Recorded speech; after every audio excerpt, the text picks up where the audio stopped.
مجھ پر ہے ہر زمان، یعنی کہ فاصلے اس کے جو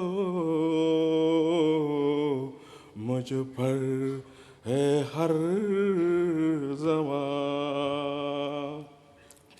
دیکھو خدا نے جہان کو جھکا دیا، گمنام و پاک شو رہے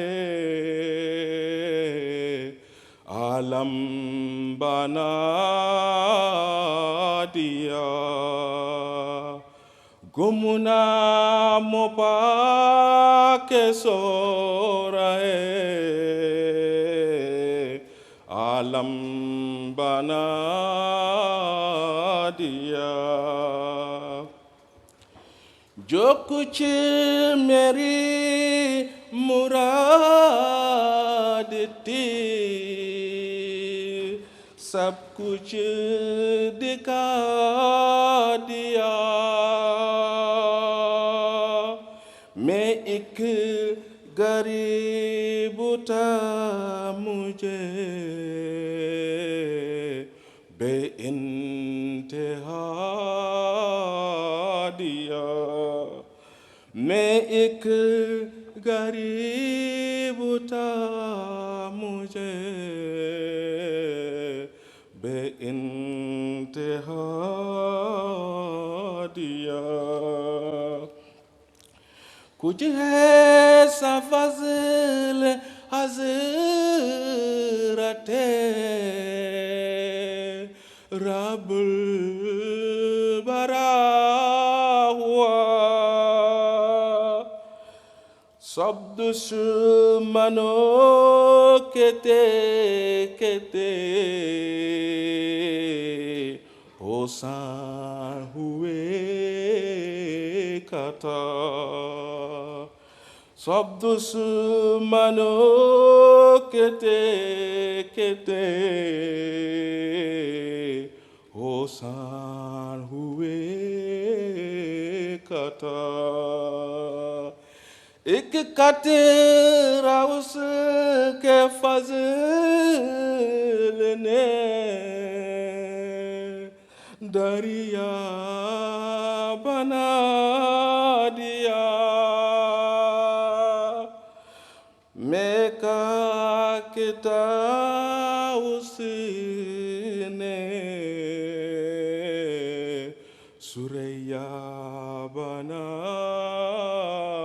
دیا، میں کا کتا اس نے سریا بنا دیا۔ لوگوں سنو کہ زندہ خدا وہ خدا نہیں جس میں ہمیشہ دیتے قدرت نما نے۔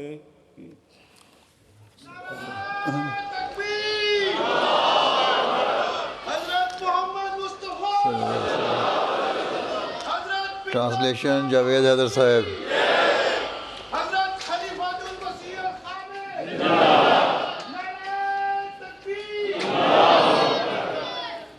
Assalamu alaikum wa rahmatullah.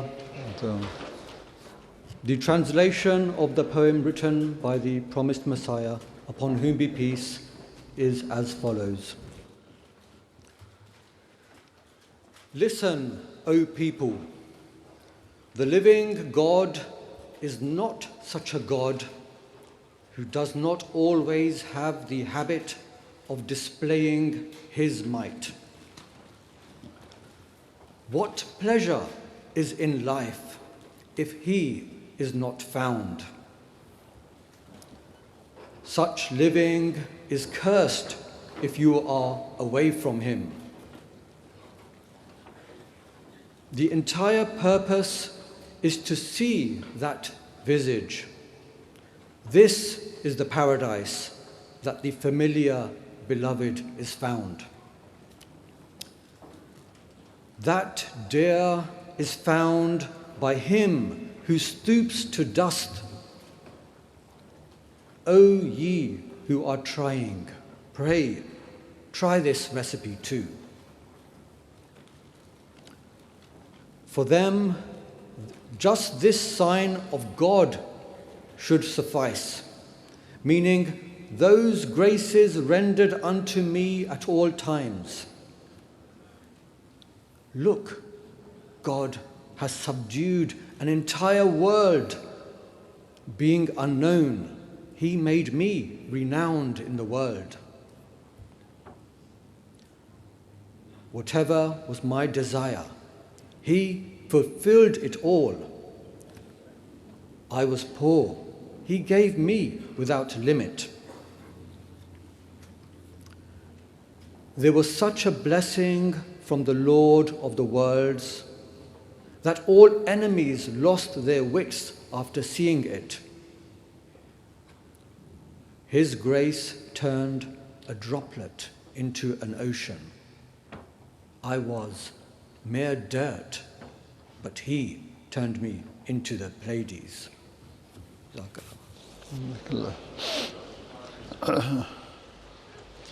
اجتماع رپورٹ صدر صاحب انصار اللہ.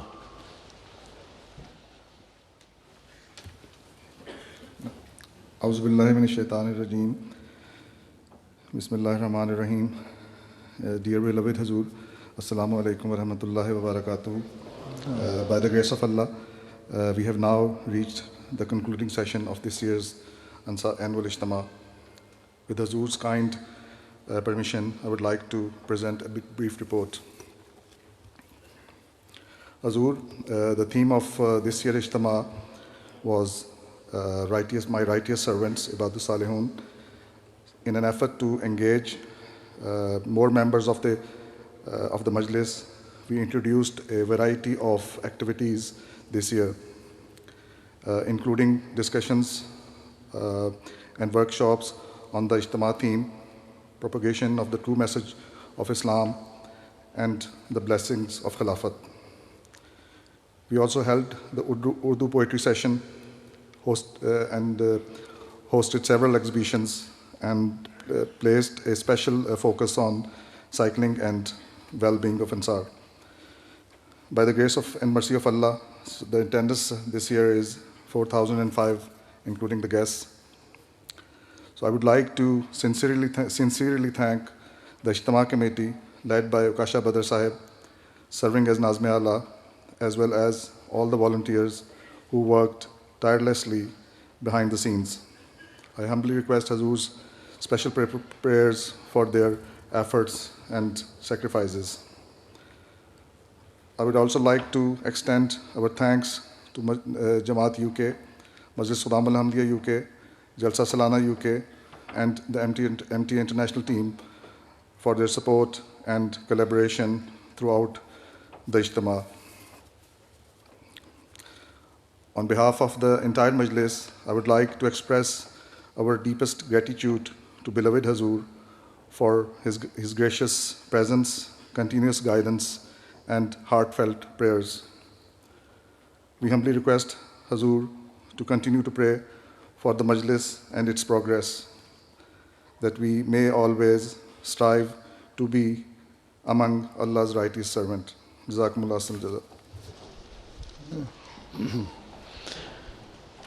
Qaid Momi Sahib, prize distribution.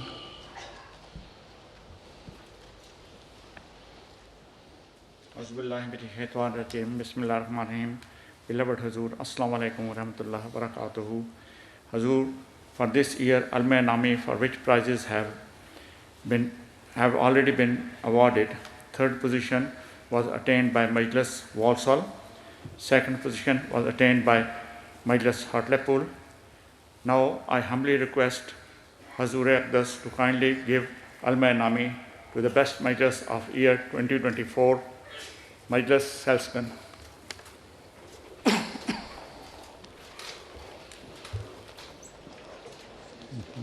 کون ہے قائد؟ کون ہے؟ زعیم اعلیٰ یہ ہے؟ ہاں ٹھیک ہے، پتہ ہے.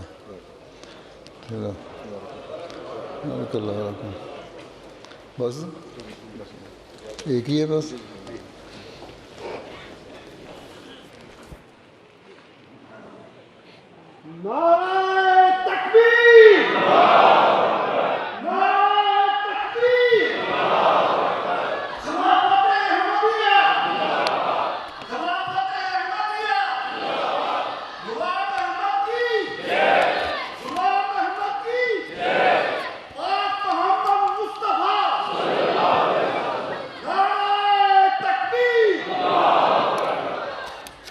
السلام علیکم ورحمۃ اللہ.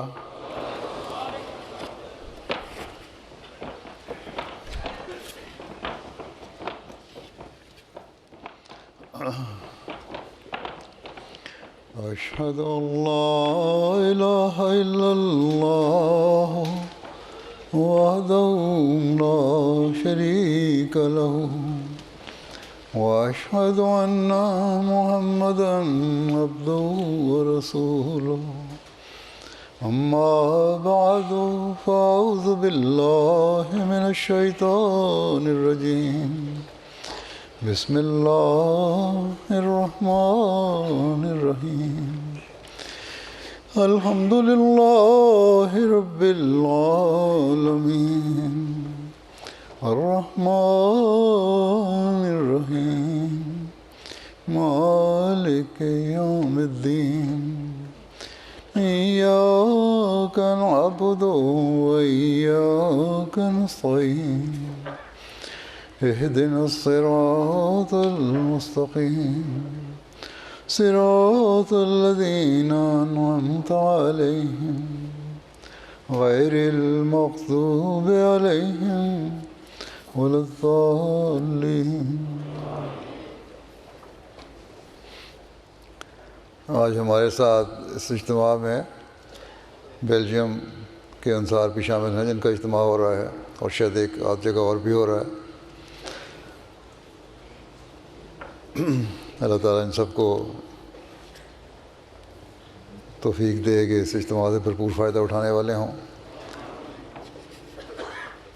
ہم جس معاشرے میں رہ رہے ہیں، جہاں ترقی کے نام پر ہر قسم کی آزادی اور بے جا آزادی کو رواج دیا جا رہا ہے، آزادی کے نام پر لغو قسم کی حرکات کو بھی جائز قرار دیا جا رہا ہے، ایسے میں انصار اللہ کی ذمہ داریاں پہلے سے بہت بڑھ جاتی ہیں، کیونکہ انصار اللہ وہ تنظیم ہے، جماعت کا وہ حصہ ہے جو اپنی بلوغت کی عمر کو پہنچ چکا ہے، اور اس لحاظ سے اس کی ذمہ داری ہے کہ باقی افراد جماعت کے لیے نمونہ بنے. بس اس بات کو سمجھتے ہوئے ان باتوں کو اپنانے، اس پر عمل کرنے اور اسے پھیلانے کی کوشش کریں جو حضرت مسیح موعود علیہ السلام ہم سے چاہتے ہیں، اور جس کے پورا کرنے کے لیے ہم نے آپ کی بیعت کی ہے. ہم نے اپنے گھروں کے ماحول کو بھی ایسا بنانا ہے جہاں یہ پاک نمونے قائم ہوں، اپنی بیوی بچوں کے سامنے بھی ایسے نمونے قائم کرنے ہیں جو ان کے لیے ایک نمونہ ہوں، اور اپنے معاشرے اور ماحول میں بھی وہ نمونے قائم کرنے ہیں جو معاشرے کی بھلائی اور بہتری کے لیے ایک راستہ دکھانے والے ہوں. بس اس لحاظ سے ہماری بہت بڑی ذمہ داری ہے جس کو سمجھنا چاہیے، اور اس کے لیے ہم نے حضرت مسیح موعود علیہ السلام کے ہاتھ پر بیعت کی.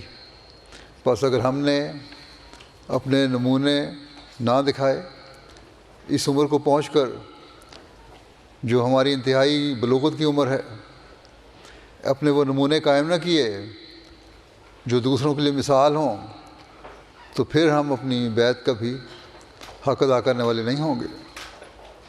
حضرت مسیح موعود علیہ السلام نے مختلف جگہوں پر ہمیں نصائح فرمائی ہیں. چھوٹی سے چھوٹی بات سے لے کر بڑی باتوں تک ہر قسم کی نصیحتیں فرمائیں۔ اس وقت میں حضرت مسیح علیہ السلام کی بعض باتیں آپ کے سامنے پیش کروں گا۔ حضرت مسیح علیہ السلام ہم سے کیا چاہتے ہیں؟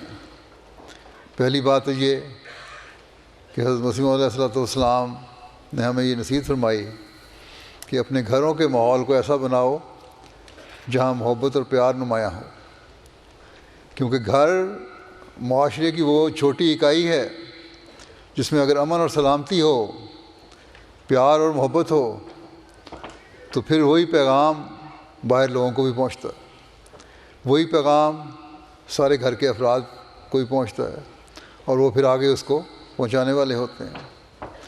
عورتوں سے حسن معاشرت کے طور پر حضرت مسیح علیہ السلام نے بڑی نصیحت فرمائی، اور ایک دفعہ لوگوں کو نصیحت کرتے ہوئے بڑے درد سے فرمایا کہ لوگ تو بلا وجہ عورتوں کو اپنی دشنام ترازی کا نشانہ بنا لیتے ہیں، ان کو برا بھلا کہہ دیتے ہیں، ان سے لڑائی جھگڑا بھی کر لیتے ہیں، لیکن ایک موقع پر آپ اپنا حال بیان کرتے ہوئے فرماتے ہیں کہ میرا تو یہ حال ہے کہ ایک دفعہ میں نے اپنی بیوی پر آوازہ کسا، اور میں محسوس کرتا تھا کہ وہ بانگ بلند یعنی اونچی آواز جو ہے دل کے رنج سے ملی ہوئی ہے، اس میں غصہ شامل ہے، اور بائیں ہمہ کوئی دل آزار اور درست کلمہ منہ سے نہیں نکالا تھا، اس کے علاوہ کوئی ایسی بات نہیں کی تھی جو سخت ہو، صرف آواز اونچی تھی۔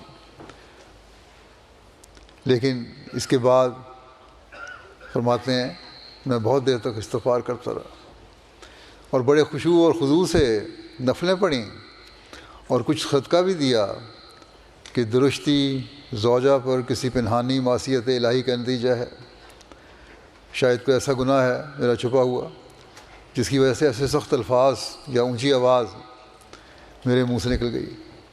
بس یہ وہ معیار ہے جو ہمیں اپنے گھروں میں قائم کرنے کی ضرورت ہے۔ 40 سال کی عمر میں آپ انصار میں شامل ہو جاتے ہیں، اور یہ عمر ایک ایسی ہے جو پوری بلوغت کی عمر ہے، اور یہی عمر ایسی ہے جہاں بعض دفعہ انسان اپنے جذبات بھی قابو نہیں رکھتا، اس کو خیال ہوتا ہے کہ میری عمر ایسی آ گئی ہے کہ میرا عزت اور احترام بھی زیادہ ہونا چاہیے۔ اگر بیوی کی طرف سے کوئی ایسی بات ہو جائے جو مزاج کے خلاف ہو تو بہت سارے معاملات ایسے آتے ہیں جہاں پتہ لگتا ہے کہ خاوند پھر بہت زیادہ سختی بیویوں پر شروع کر دیتے ہیں، یا بیویوں کے جو قریبی رشتے ہیں ان کے ساتھ ایسا سلوک کرتے ہیں کہ جو پھر بیوی کو نامناسب لگتا ہے، اور اس کی طبیعت بھی اس کا منفی اثر ہوتا ہے۔ اس کی وجہ سے پھر ایک بے چینی اور بدمزگی گھر میں پیدا ہو جاتی ہے، اور اس کا نتیجہ پھر یہ نکلتا ہے کہ بچوں پر بھی برا اثر پڑتا ہے، بچوں کی تربیت پر برا اثر پڑتا ہے۔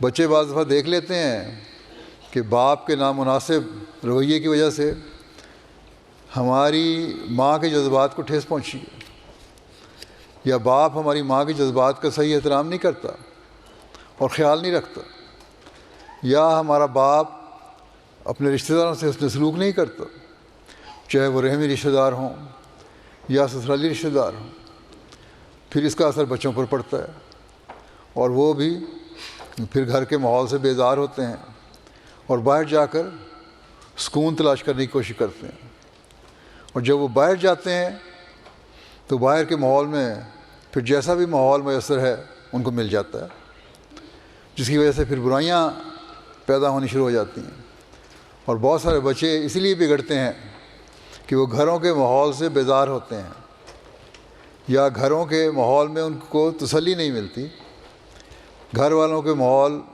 ماحول میں ان کو بے چینی مل رہی ہوتی ہے۔ بس اس لحاظ سے یہ بہت بڑی ذمہ داری ہے کہ مرد اپنی نسلوں کی اصلاح کے لیے، اپنی نسلوں کو بچانے کے لیے، اپنی نسلوں میں دین کی محبت پیدا کرنے کے لیے، اپنی نسلوں کو خدا تعالیٰ سے جوڑنے کے لیے، اپنی نسلوں میں جماعتی احترام اور تعلق پیدا کرنے کے لیے ایسے نمونے قائم کریں جو ایک مثال ہوں. ان کے گھروں میں ایک سکون ہو. یہ گھروں کا سکون جو ہے جب یہ حاصل ہو جائے گا تو پھر ہر طرف ایک امن اور سکون کی فضا انہیں نظر آئے گی، اور بچے پھر اس ماحول میں گھروں میں رہ کر اپنے ماں باپ سے زیادہ تعلق پیدا کرنے والے ہوں گے اور اپنی اصلاح کر کے پھر دین سے بھی جڑنے والے ہوں گے، کیونکہ ان کو پتہ ہوگا کہ میرا باپ جو کچھ بھی کر رہا ہے وہ دین کی تعلیم کے مطابق کر رہا ہے. بس یہ بہت بڑی ذمہ داری ہے جو انصار کی عمر کو پہنچ کر پہلے سے زیادہ بڑھ جاتی ہے. بے شک خدام الحمدیہ کی بھی ذمہ داری ہے. ان کے بچے چھوٹے بچے ہوتے ہیں، بیویوں کے ساتھ حسن سلوک کریں خدام بھی، تاکہ بچپن سے ہی گھروں کا پرسکون ماحول نظر آئے. لیکن انصار کی عمر کو پہنچ کر بچے بہت حد تک باشعور ہو جاتے ہیں، بلکہ بالغ ہو جاتے ہیں. اس لیے اس عمر کو پہنچ کے تو خاص طور پر اس بات کا اہتمام کرنا چاہیے کہ ہمارے گھریلو ماحول نہایت پیار اور محبت والے ہوں اور پرامن رہنے والے ہوں. پھر بچوں کی تربیت کے لیے حضرت مسیح موعود علیہ السلام نے جو ایک نسخہ بتایا ہے وہ یہ ہے کہ ان کے لیے دعا کرو اور نرمی کا سلوک کیا کرو، اور نرمی اور پیار سے سمجھاؤ گے تو وہ بات سمجھیں گے بھی، اور ان کو یہ شکوہ بھی نہیں ہوگا کہ ہمارا باپ سختی کر رہا ہے یا ہمیں غلط باتوں پر بلا وجہ ڈانٹ ٹپڑ ہو رہی ہے. ڈانٹ ٹپڑ تو ہوتی غلط باتوں پہ ہے، غلط باتوں پر بھی ڈانٹ ٹپڑ اگر ضرور سے زیادہ ہو جائے تو وہ بھی غلط چیز ہے.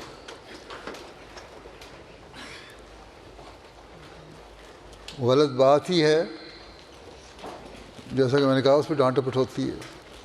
اچھی باتوں پہ تو کوئی نہیں ڈانٹتا، لیکن اس کا بھی اگر صحیح موقع پر نہیں ہو، صحیح طریقے سے نہ ہو تو بچوں پر برا اثر پڑتا ہے. اس لیے ہمیشہ اس بات کی کوشش کرنی چاہیے کہ کسی قسم کی غلط باتیں نہ ہوں، بلا وجہ کی ڈانٹ ڈپٹ نہ ہو. حضرت مسیح علیہ السلام فرماتے ہیں کہ ہدایت اور تربیت حقیقی خدا تعالیٰ کا فعل ہے. سخت پیچھا کرنا اور ایک امر پر اصرار کو حد سے گزار دینا، یعنی بات بات پر بچوں کو روکنا اور ٹوکنا، یہ ظاہر کرتا ہے کہ گویا ہم ہی ہدایت کے مالک ہیں اور ہم اس کو اپنی مرضی کے مطابق ایک راہ پر لے آئیں گے. یہ ایک قسم کا شرک خفی ہے. اس سے ہماری جماعت کو پرہیز کرنا چاہیے. آپ فرماتے ہیں اس سے ہماری جماعت کو پرہیز کرنا چاہیے. فرمایا ہم تو اپنے بچوں کے لیے دعا کرتے ہیں اور سرسری طور پر قواعد اور آداب تعلیم کی پابندی کراتے ہیں، بس اس سے زیادہ کچھ نہیں. پھر اپنا پورا بھروسہ اللہ تعالیٰ پر رکھتے ہیں، اور جیسا کسی میں سعادت کا تخم ہوگا وقت پر سرسبز ہو جائے گا. پھر آپ نے یہ بھی فرمایا کہ بچوں کے لیے دعا کرنی چاہیے. میں اپنے بچوں کے لیے بہت دعا کرتا ہوں، اور یہ تب ہی ہوگا جب آپ لوگوں کو، ہم سب کو اللہ تعالیٰ سے ایسا تعلق پیدا ہوگا اور دعا پر اتنا یقین ہوگا کہ ہم یہ سمجھیں گے کہ دعا کے بغیر ہمارا گزارا نہیں. اور اپنی نمازوں میں، 5 وقت کی نمازوں میں رکت پیدا کرنے کی کوشش کریں گے، درد پیدا کرنے کی کوشش کریں گے، بچوں کے لیے خاص دعائیں کرنے کی کوشش کریں گے تاکہ ہماری نسلیں بھی بچ جائیں اور ہمیشہ دین کے ساتھ جڑی بھی رہیں اور خدا تعالیٰ سے تعلق بھی ان کا پختہ ہوتا چلا جائے. پھر ایک نصیحت آپ نے یہ بھی فرمائی کہ نیکی کرنے والوں کے ساتھ نیکی کرو اور بدی کرنے والوں کو معاف کر دو. معافی کی عادت بھی ڈالو. بعض دفعہ دیکھا گیا ہے کہ ہمارے ہاں ذرا سی بات پر جب جھگڑے ہو جاتے ہیں تو پھر معاف نہیں انسان کرتا، اس کو دل میں رکھتا ہے اور دل میں رکھ کر پھر وہ بات بڑھاتا چلا جاتا ہے. یہ چیز جو ہے یہ ناپسندیدہ ہے، اللہ تعالیٰ کو ناپسند ہے، اور اسلام کی تعلیم میں اس کو بہت زیادہ ناپسند کیا گیا ہے اور اس سے منع کیا گیا ہے. حضرت مسیح موعود علیہ السلام فرماتے ہیں کہ سنو اور یاد رکھو کہ خدا اس طرز عمل کو پسند نہیں فرماتا. تم جو میرے ساتھ تعلق رکھتے ہو اور محض خدا کے لیے رکھتے ہو، نیکی کرنے والوں کے ساتھ نیکی کرو اور بدی کرنے والوں کو معاف کرو. یعنی نیکی کرنے والوں کے ساتھ تو نیکی ہے ہی، اگر نہیں کرو گے تو یہ تو بہت بڑی برائی ہے اور بہت بڑا گناہ ہے. لیکن فرمایا کہ بدی کرنے والوں کو بھی معاف کر دو، کیونکہ یہ بھی ایک نیکی ہے. جب ان کو معاف کرو گے تو یہ نیکی ہوگی. بس اس لحاظ سے ہمیشہ اپنے دلوں میں وسعت پیدا کریں اور اپنے سے برائی کرنے والوں سے بھی صرف نظر کریں، اور جس حد تک ممکن ہو سوائے اس کے کہ کسی بہت بڑے نقصان کا احتمال ہو یا جماعتی نقصان ہوتا ہو، تب اس کو سزا دینے کے لیے جو مناسب فورم ہے وہاں تو جا سکتے ہیں. لیکن خود کبھی ایسی باتیں نہ کریں جس سے لڑائی جھگڑے کی صورتحال پیدا ہو اور معاشرے کا امن برباد ہو. اور صرف معاشرے کا امن برباد نہیں ہوگا بلکہ ہمارے یہ نمونے دیکھ کر ہمارے بچوں پر بھی منفی اثر پڑے گا. حضرت مسیح علیہ الصلوۃ والسلام نے فرمایا ہے کہ میں تو جماعت کو باہم اتفاق و محبت سے رہنے کی نصیحت کرنے کے لیے آیا ہوں. فرمایا کہ 2 ہی مسئلے ہیں میرے جن کو لے کر میں آیا ہوں. اول یہ کہ خدا کی توحید اختیار کرو، دوسرے آپس میں محبت اور ہمدردی ظاہر کرو. وہ نمونہ دکھاؤ جو دوسروں کے لیے ایک کرامت کا نمونہ ہو جائے. ایسی نظر ہو، ایسا نمونہ ہو جو دوسروں کو مجبور کرے کہ واقعی غیر معمولی حوصلہ اور فعل ہے ان لوگوں کا، اور غیر معمولی اخلاق ہیں جس کی وجہ سے یہ آپس میں محبت رکھتے ہیں. اور نہ صرف آپس میں محبت رکھتے ہیں بلکہ ہر انسان سے ایک محبت کا تعلق رکھنے والے ہیں. آپ نے فرمایا ایک جگہ کہ جماعت کے باہم اتفاق و محبت پر میں پہلے بہت دفعہ کہہ چکا ہوں کہ تم باہم اتفاق رکھو اور اجتماع کرو. خدا تعالیٰ نے مسلمانوں کو یہی تعلیم دی تھی کہ تم وجود واحد رکھو ورنہ ہوا نکل جائے گی. نماز میں ایک دوسرے کے ساتھ جوڑ کر کھڑے ہونے کا حکم اس لیے ہے کہ باہم اتحاد ہو. برقی طاقت کی طرح، یعنی بجلی جس طرح ایک دوسرے چلتی ہے تاروں کے ذریعے سے، اس طرح ایک کی خبر دوسرے میں سرایت کرے گی. اگر اختلاف ہو، اتحاد نہ ہو تو پھر بے نصیب رہو گے. رسول اللہ صلی اللہ علیہ وسلم نے فرمایا ہے کہ آپس میں محبت کرو اور ایک دوسرے کے لیے غائبانہ دعا کرو. اگر ایک شخص غائبانہ دعا کرے تو فرشتہ کہتا ہے کہ تیرے لیے بھی ایسا ہی ہو. کیسی اعلیٰ درجے کی بات ہے کہ اگر انسان کی دعا منظور نہ ہو تو فرشتے کی تو منظور ہوتی ہے. میں نصیحت کرتا ہوں، فرماتے ہیں میں نصیحت کرتا ہوں اور کہنا چاہتا ہوں کہ آپس میں اختلاف نہ کرو. اور یہ آپس کے اختلافات ہی ہیں جس کی وجہ سے آج کل ہم دیکھتے ہیں کہ مسلمانوں کی جو حالت ہو رہی ہے کہ دشمن ان پر ہر طرف سے حملہ کر رہا ہے اور بظاہر غالب آ رہا ہے. حالانکہ مومن کے ساتھ تو اللہ تعالیٰ کا وعدہ ہے کہ ان کو غلبہ عطا فرمائے گا، لیکن یہاں تو الٹی صورت نظر آ رہی ہے. اس کی وجہ یہی ہے کہ مسلمانوں میں آپس میں اتفاق نہیں، اتحاد نہیں. بس حضرت مسیح علیہ الصلوۃ والسلام جس مقصد کے لیے آئے تھے اس کو پورا کرنے کے لیے ہم نے آپس میں بھی اتفاق اور اتحاد پیدا کرنا ہے اور معاشرے کو بھی اس کی تعلیم دینی ہے. آپ مزید فرماتے ہیں کہ میں 2 ہی مسئلے لے کر آیا ہوں. اول خدا کی توحید اختیار کرو، دوسرے آپس میں محبت اور ہمدردی ظاہر کرو. وہ نمونہ دکھلاؤ کہ غیروں کے لیے کرامت ہو. یہی دلیل تھی، آپ فرماتے ہیں کہ یہی دلیل تھی جو صحابہ میں پیدا ہوئی تھی. کنتم اعداء فالف بین قلوبکم. یاد رکھو تالیف ایک اعجاز ہے. فرمایا کہ یاد رکھو جب تک تم میں سے ہر ایک ایسا نہ ہو کہ جو اپنے لیے پسند کرتا ہے وہی اپنے بھائی کے لیے پسند کرے، وہ میری جماعت میں سے نہیں ہے. وہ مصیبت اور بلا میں ہے، اس کا انجام اچھا نہیں. بس یہ بہت بڑی بات، بہت بڑی تنبیہ ہے. اللہ تعالیٰ نے تو یہ فرمایا ہے کہ تم لوگ آپس میں دشمن تھے اور تمہارے درمیان الفت پیدا کرنے کے لیے ایک دین قائم کیا.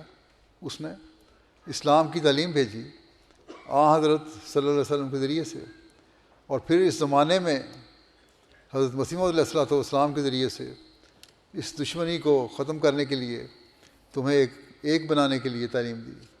اب تمہارا کام ہے کہ اس دشمنی کو کلیتاً مٹا دو اور آپس میں محبت اور پیار پیدا کرو.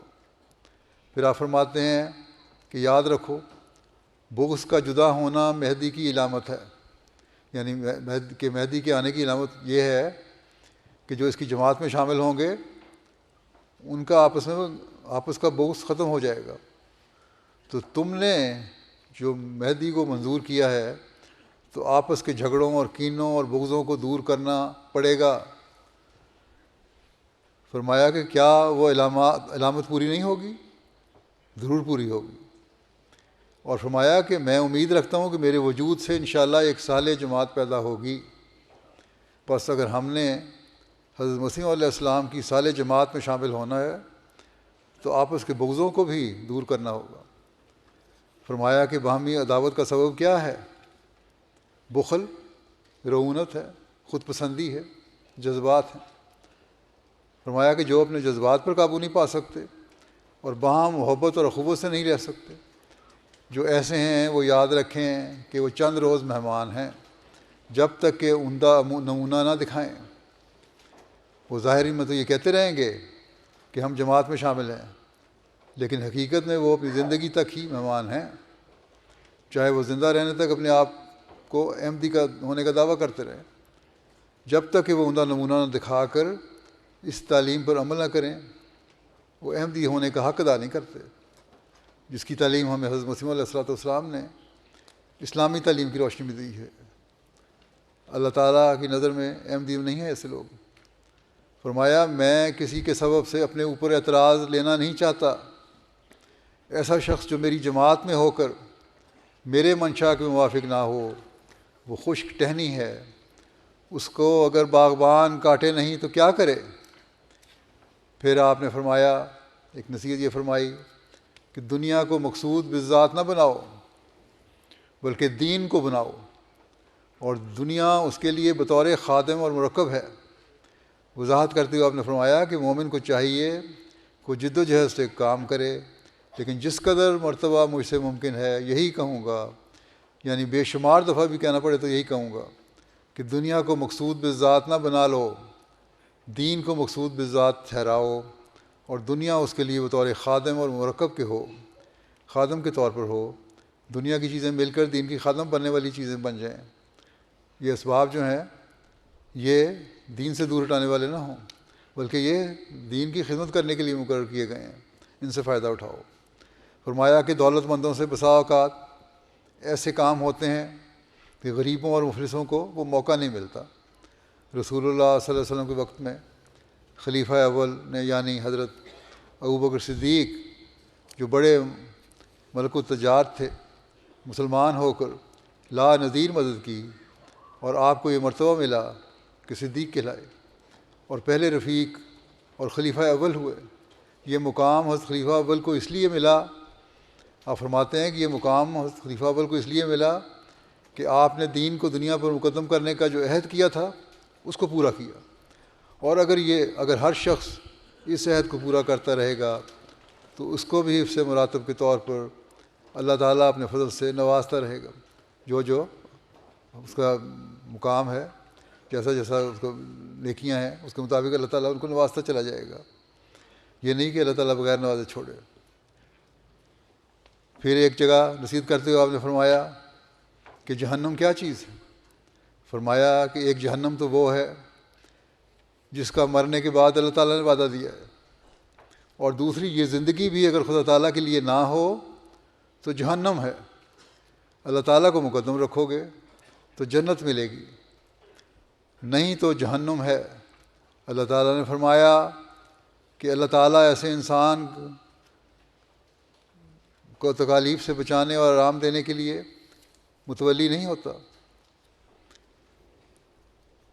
یہ خیال مت کرو کہ کوئی ظاہری دولت یا حکومت، مال و عزت، اولاد کی کثرت کسی شخص کے لیے کوئی راحت یا اطمینان یا سکینت کا موجب ہو جاتی ہے اور وہ دم نقد بھیجتی ہوتا ہے. نہیں، ہرگز نہیں۔ وہ اطمینان، تسلی اور تسکین جو بہشت کی علامات میں سے ہیں، ان باتوں سے نہیں ملتی۔ وہ خدا ہی میں زندہ رہنے اور مرنے سے مل سکتی ہیں، جس کے لیے انبیاء علیہ السلام، خصوصاً ابراہیم اور یعقوب علیہ السلام کی یہی وصیت تھی کہ لا تموتن الا وانتم مسلمون، کہ جب تک فرمانبرداری نہ ہو اس وقت تک مرنا نہیں، یعنی اپنے مرنے تک تم نے فرمانبردار رہنا ہے۔ فرمایا کہ لذات دنیا تو ایک قسم کی ناپاک حرص پیدا کر کے طلب اور پیاس کو بڑھا دیتی ہیں۔ استسقاء کے مریض کی طرح پیاس نہیں بجھتی، جس کو پانی پیاس کا مرض ہوتا ہے اس کی پیاس نہیں بجھتی، اس طرح اس کی بھی پیاس نہیں بجھتی دنیا کی۔ دنیا میں ڈوبتے چلے جاؤ گے، دنیا کی لالچ تو اور لالچ کی طرف لے جاتی رہے گی، اور ایک پیاس کے مریض کی طرح انسان یہی چاہے گا کہ میں دولت کو حاصل کرتا ہی چلا جاؤں، پانی کو پیتا ہی چلا جاؤں، اور فرمایا کہ پیاس نہیں بجھتی یہاں تک کہ ہلاک ہو جاتا۔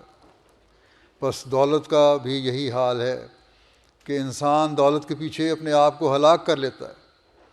فرمایا کہ یہ بے جا آرزوؤں اور حسرتوں کی آگ بھی من جملہ اسی جہنم کی آگ ہے کہ جو انسان کے دل کو راحت اور قرار نہیں لینے دیتی، بلکہ اس کو ایک تذبذب اور اضطراب میں غلطاؤں اور پیچاں رکھتی ہے۔ اس لیے میرے دوستوں کی نظر سے یہ امر پوشیدہ نہ رہے۔ فرماتے ہیں میرے دوستوں کی نظر سے یہ امر پوشیدہ نہ رہے۔ فرمایا میرے دوستوں کی نظر سے یہ امر ہرگز پوشیدہ نہ رہے کہ انسان مال و دولت یا زن و فرزند کی محبت کے جوش اور نشے میں ایسا دیوانہ اور از خود رفتہ ہو جائے کہ اس میں اور خدا تعالیٰ میں ایک حجاب پیدا ہو جائے۔ مال اور اولاد اسی لیے تو فتنہ کہلاتی ہے، اس سے بھی انسان کے لیے ایک دوزخ تیار ہوتا ہے، اور جب وہ ان سے الگ کیا جاتا ہے تو سخت بے چینی اور گھبراہٹ ظاہر کرتا ہے۔ یعنی اولاد اور مال سے جب علیحدہ ہو جائے انسان، نقصان پہنچے تو بڑا بے چین ہو جاتا ہے۔ پھر قرآن کریم پڑھنے کی طرف نصیحت کرتے ہوئے آپ فرماتے ہیں کہ دن رات تم قرآن کریم کو پڑھو، یہ حربہ اپنے ہاتھ میں لے لو، کیونکہ تمہاری فتح اسی کے ذریعے سے ہونی ہے۔ قرآن کریم کی تعلیم کو پڑھو، اس پر عمل کرو گے تو تمہاری فتح ہوگی۔ فرمایا اگر ہمارے پاس قرآن نہ ہوتا اور حدیثوں کے مجموعے ہی مایہ ناز ایمان و اعتقاد ہوتے تو ہم قوموں کو شرمساری سے منہ بھی نہ دکھا سکتے۔ فرمایا کہ میں نے قرآن کریم کے لفظ پر غور کیا، تب مجھ پر کھلا کہ اس مبارک لفظ میں ایک زبردست پیش گوئی ہے۔ وہ یہ ہے کہ یہی قرآن یعنی پڑھنے کے لائق کتاب ہے، اور ایک زمانے میں تو اور بھی زیادہ پڑھنے کے قابل کتاب ہوگی، جبکہ اور کتابیں بھی پڑھنے میں اس کے ساتھ شریک کی جائیں گی۔ اس وقت اسلام کی عزت بچانے کے لیے اور بطلان کا استحصال کرنے کے لیے یہی ایک کتاب پڑھنے کے قابل ہوگی، اور دیگر کتابیں قطعاً چھوڑ دینے کے لائق ہوں گی۔ فرقان کے بھی یہی معنی ہیں، یعنی یہی کتاب حق و باطل میں فرق کرنے والی ٹھہرے گی، اور کوئی حدیث کی یا اور کوئی کتاب اس حیثیت اور پائے کی نہ ہوگی۔ اس لیے اب سب کتابیں چھوڑ دو اور رات دن کتاب اللہ ہی کو پڑھو۔ بڑا بے ایمان ہے وہ شخص جو قرآن کریم کی طرف التفات نہ کرے اور دوسری کتابوں پر ہی رات دن جھکا رہے۔ ہماری جماعت کو چاہیے، فرماتے ہیں کہ ہماری جماعت کو چاہیے کہ قرآن کریم کے شغل اور تدبر میں جان و دل سے مصروف ہو جائیں اور حدیثوں کے شغل کو ترک کر لیں۔ بڑے تعصف کا مقام ہے کہ قرآن کریم کا وہ تدارس نہیں کیا جاتا، اس طرح نہیں پڑھا جاتا جو احادیث کا کیا جاتا ہے۔ اس وقت قرآن کریم کا حربہ ہاتھ میں لو تو تمہاری فتح ہے، اس نور کے آگے کوئی ظلمت نہ ٹھہر سکے گی۔ بس فرمایا کہ قرآن کریم کو اول فوقیت دو، حدیثوں کو اتنا اپنے اوپر سوار نہ کرو کہ حدیث میں یہ آیا ہے۔ قرآن کریم کی تعلیم پر غور کرو، اس پر عمل کرو، اس کی تشریح دیکھو، اس کی تفسیر دیکھو، اور ہاں دوسری جگہ یہ بھی فرمایا کہ جو حدیثیں قرآن کریم کی تائید کرتی ہیں، اس کی تشریح کرتی ہیں، ان کو مانو۔ لیکن یہ کہنا کہ یہ حدیث میں آیا ہے اور اس کی سمجھ بھی تمہیں نہ آئے اور حدیث قرآن سے ٹکراتی ہے تو وہ حدیث قابل قبول نہیں ہے۔ بس اصل حقیقت اصل چیز قرآن کریم ہے۔ قرآن کریم کو پڑھنے کی طرف توجہ دینی چاہیے، اور خاص طور پر انصار کو اس طرف خاص توجہ دینی چاہیے، اور نہ صرف خود توجہ دینی چاہیے بلکہ اپنے بچوں کو بھی اس طرف توجہ دلانی چاہیے، تاکہ وہ بھی قرآن کریم پڑھیں اور اپنی حالتوں کو بہتر کریں۔ پھر بیعت کی اہمیت کے بارے میں آپ فرماتے ہیں، تم نے میرے سے بیعت کی ہے تو حقیقی بیعت کس طرح ہو سکتی ہے؟ اور حقیقی بیعت نہیں تو صرف پوسٹ ہے، یہ صرف ایک شیل ہے جو تم نے اپنے اوپر اوڑھ لیا ہے، چڑھایا ہوا ہے، جس کے اندر تم چلے گئے ہو، اس کی حقیقت کچھ نہیں ہے۔ فرمایا کہ جو بیعت اور ایمان کا دعویٰ کرتا ہے اس کو ٹٹولنا چاہیے کہ کیا میں چھلکا ہی ہوں یا مغز، صرف اوپر شیل ہے تمہارے یا اندر گدا بھی ہے، اس کے خول چڑھا ہوا ہے، یا اس کے اندر حقیقت میں وہ معرفت بھی ہے جو ایک بیعت کرنے والے کو حاصل ہونی چاہیے، اور وہ مغز بھی ہے جو بیعت کرنے والے میں موجود ہونا چاہیے، جس کا اظہار اس کے ہر عمل سے ہونا چاہیے۔ فرمایا کہ جب تک مغز پیدا نہ ہو، ایمان، محبت، اطاعت، بیعت، اعتقاد، مریدی، اسلام کا سچا مدعی کچھ نہیں، یہ سب باتیں ختم ہے اگر مغز نہیں ہے۔ یاد رکھو کہ سچی بات ہے کہ اللہ تعالیٰ کے حضور مغز کے سوا چھلکے کی کچھ بھی قیمت نہیں۔ خوب یاد رکھو کہ معلوم نہیں موت کس وقت آ جائے، اور خاص طور پر انصار کی عمر کو پہنچنے کے بعد کچھ پتہ نہیں ہوتا، لیکن یہ یقینی امر ہے کہ موت ضرور ہے۔ فرمایا بس میرے دعوے پر ہرگز کفایت نہ کرو اور خوش نہ ہو جاؤ، وہ ہرگز فائدہ رساں چیز نہیں جب تک انسان اپنے آپ پر بہت سی موتیں وارد نہ کرے اور بہت سی تبدیلیوں اور انقلابات میں سے ہو کر نہ نکلے اور انسانیت کے اصل مقصد کو نہیں پا سکتا۔ فرمایا انسان کے معنی اصل میں یہ ہیں کہ انسان انس سے لیا گیا ہے، یعنی جس میں دو حقیقی انس ہوں گے، ایک اللہ تعالیٰ سے اور دوسرا بنی نوع کی ہمدردی سے۔ ایک اللہ تعالیٰ کی محبت، دوسری بنی نوع کی ہمدردی اور محبت۔ جب یہ دونوں انس اس میں پیدا ہو جائیں اس وقت انسان کہلاتا ہے انسان، اور یہی وہ بات ہے جو انسان کا مغز کہلاتی ہے۔ اگر یہ دونوں باتیں نہیں ہیں اس میں تو انسان نہیں کہلا سکتا۔ کہنے کو تو انسان ہے لیکن حقیقی انسان نہیں ہے، اور اسی مقام پر انسان اولو الالباب کہلاتا ہے، حقیقی اور عقل مند انسان کہلا سکتا ہے۔ جب تک یہ نہیں کچھ بھی نہیں۔ ہزار دعویٰ کر کے دکھاؤ مگر اللہ تعالیٰ کے نزدیک، اس کے نبی اور اس کے فرشتوں کے نزدیک ہیچ ہے۔ پھر آپ نے فرمایا کہ حقیقی مسلمان بننا ہے تو اپنی زندگی میں محمد رسول اللہ صلی اللہ علیہ وسلم کا نمونہ دکھانے کی کوشش کرو، وہی حالت پیدا کرو جو آپ نے پیدا کی اور جس کا اسوہ ہمارے سامنے قائم فرمایا، ورنہ پھر شیطان کے پیرو بن جائیں گے ہم اگر یہ کوشش ہم نے نہ کی۔ بس بہت خوف کا مقام ہے، اور خاص طور پر انصار اللہ کے اوپر بہت بڑی ذمہ داریاں ہیں۔ ان کو تو بہت زیادہ خوف کرنا چاہیے اور بہت زیادہ کوشش کرنی چاہیے کہ اپنی حالتوں کو ایسا کریں کہ کبھی شیطان کے پیرو نہ بن سکیں۔ آپ نے فرمایا کہ سعادت عظمیٰ کے حصول کے لیے اللہ تعالیٰ نے ایک ہی راہ رکھی ہے کہ رسول اللہ صلی اللہ علیہ وسلم کی اطاعت کی جاوے، جیسا کہ اس آیت میں صاف فرما دیا ہے، قل ان کنتم تحبون اللہ فاتبعونی یحببکم اللہ، یعنی آؤ میری پیروی کرو تاکہ اللہ تعالیٰ بھی تم کو دوست رکھے۔ اس کے یہ معنی نہیں ہے کہ رسمی طور پر عبادت کرو۔ اگر حقیقت مذہب یہی ہے تو پھر نماز کیا چیز ہے؟ رسمی باتیں اگر ہیں تو پھر نماز کیا چیز ہے اور روزہ کیا چیز ہے؟ خود ہی ایک بات سے رکے اور خود ہی کر لی، خود ہی اپنی تشریح کر لی کہ ہم اس وقت نماز پڑھیں گے، یہ نماز ہے اور یہ روزہ ہے۔ یہ نہیں، نمونہ ہمارے سامنے قائم ہے، وہ دیکھنا ہوگا۔ فرمایا یعنی خود اپنی مرضی سے یہ کام کیا، اور مرضی ہوئی تو نماز پڑھ لی، مرضی ہوئی تو نہ پڑھی، مرضی ہوئی تو روزہ رکھا، مرضی ہوئی تو نہ رکھا، تو یہ تو کوئی بات نہیں ہوئی۔ پھر مذہب کا اب کیا فائدہ ہے اگر حقیقت مذہب یہی ہے، فرمایا کہ حقیقت مذہب یہی ہے تو پھر نماز کیا چیز ہے اور روزہ کیا چیز؟ اگر اپنی مرضی سے ہی کرنا ہے سب کچھ تو پھر نماز روزے کی تو کوئی اہمیت نہیں ہے۔ اسلام محض اس کا نام نہیں ہے۔ اسلام تو یہ ہے کہ بکرے کی طرح سر رکھ دے، جیسا کہ رسول اللہ صلی اللہ علیہ وسلم نے فرمایا کہ میرا مرنا، میرا جینا، میری نماز، میری قربانیاں اللہ ہی کے لیے ہیں، اور سب سے پہلے میں اپنی گردن رکھتا ہوں۔ یہ فخر اسلام کا رسول اللہ صلی اللہ علیہ وسلم کو ہی اولیت کا ہے، اور نہ ابراہیم کو نہ کسی اور کو۔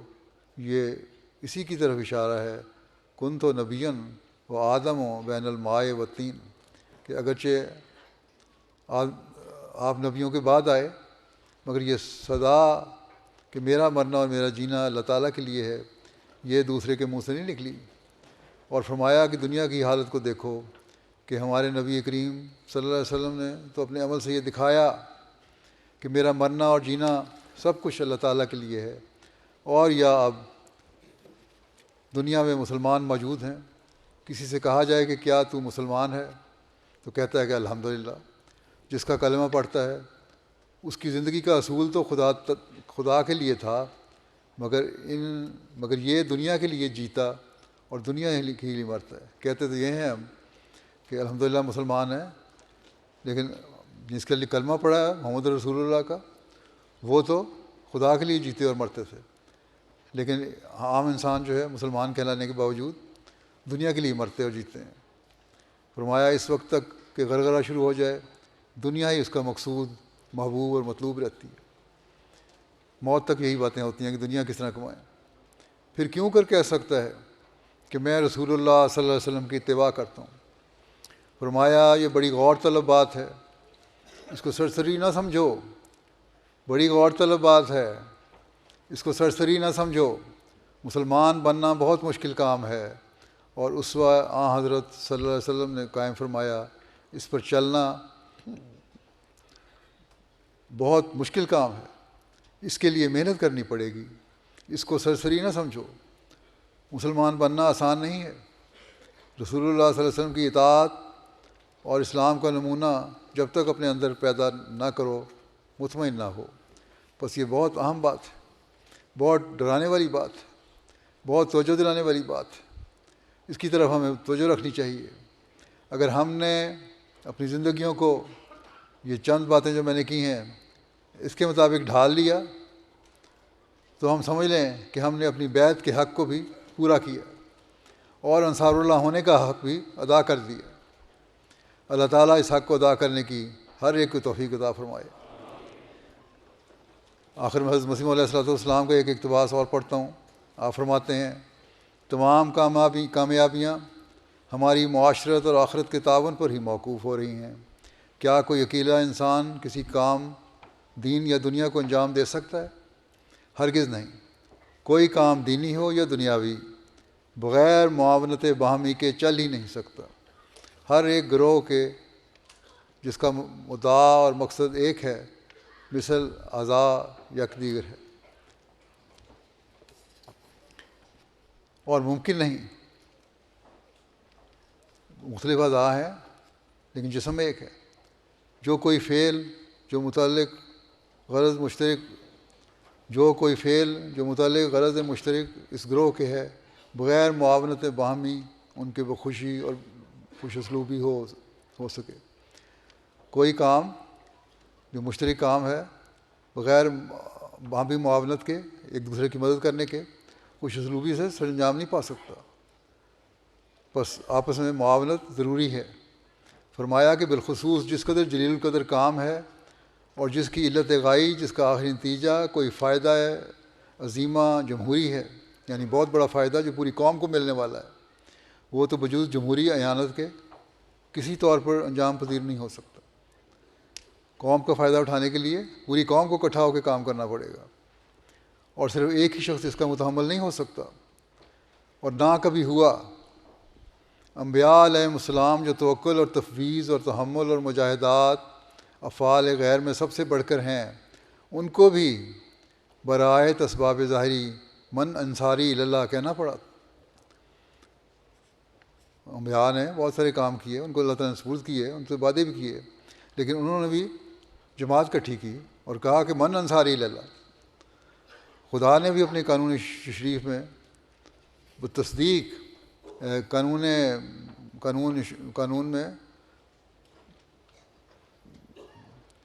قانون شریعت میں بتصدیق اپنے قانون قدرت کہ تعاونوا علی البر والتقویٰ کو حکم فرمایا ہے۔ بس جب ہم نے اپنے آپ کو انصار اللہ کہا ہے اور نحن انصار اللہ کا نعرہ لگایا ہے، تو ہمیں پھر حضرت مسیح علیہ الصلوۃ والسلام کی جماعت میں ہونے کا حق اور انصار اللہ ہونے کا حق ادا کرنے کے لیے اپنی بھرپور کوشش کرنی چاہیے۔ اللہ تعالیٰ اس کی ہمیں توفیق عطا فرمائے، اپنی حالتوں کو ہم تبدیل کرنے والے ہوں، اپنے بچوں کی حالتوں میں تبدیلی پیدا کرنے کی کوشش کرنے والے ہوں، اپنے گھروں کے ماحول کو پرامن رکھنے والے ہوں، اپنے معاشرے کے ماحول کو پرامن رکھنے والے ہوں، اور آخر میں اس دنیا کو امن اور سلامتی کا پیغام پہنچانے والے ہوں، اور اس دنیا کو ایک خدا کا ماننے والا بنانے والے ہوں، اور دنیا میں حضرت صلی اللہ علیہ وسلم کا جھنڈا لہرانے والے ہوں، اور دنیا کو آپ کے جھنڈے تلے لانے والے ہوں۔ اللہ تعالیٰ کرے کہ ہم ہمیشہ ایسے ہی انصار بن کر رہیں۔ آمین۔ اب دعا کر لیں۔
آمین۔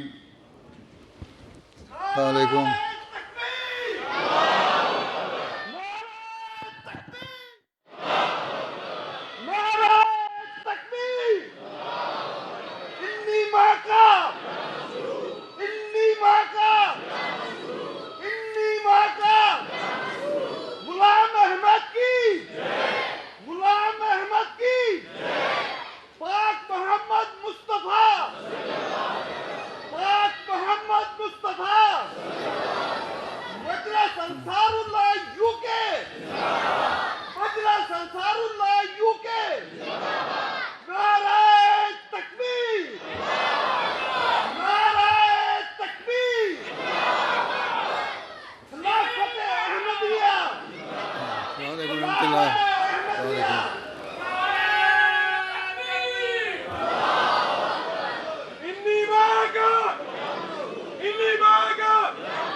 صلی علی نبینا صلی علی محمد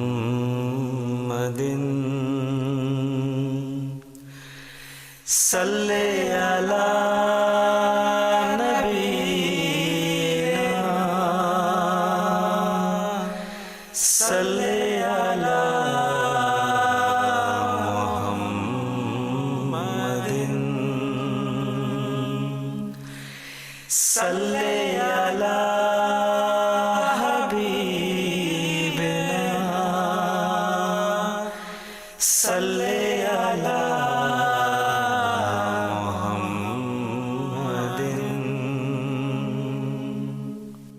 صلی علی رحیمنا صلی علی محمد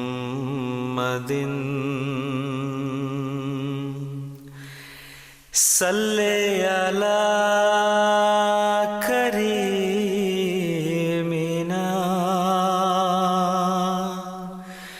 صلی علی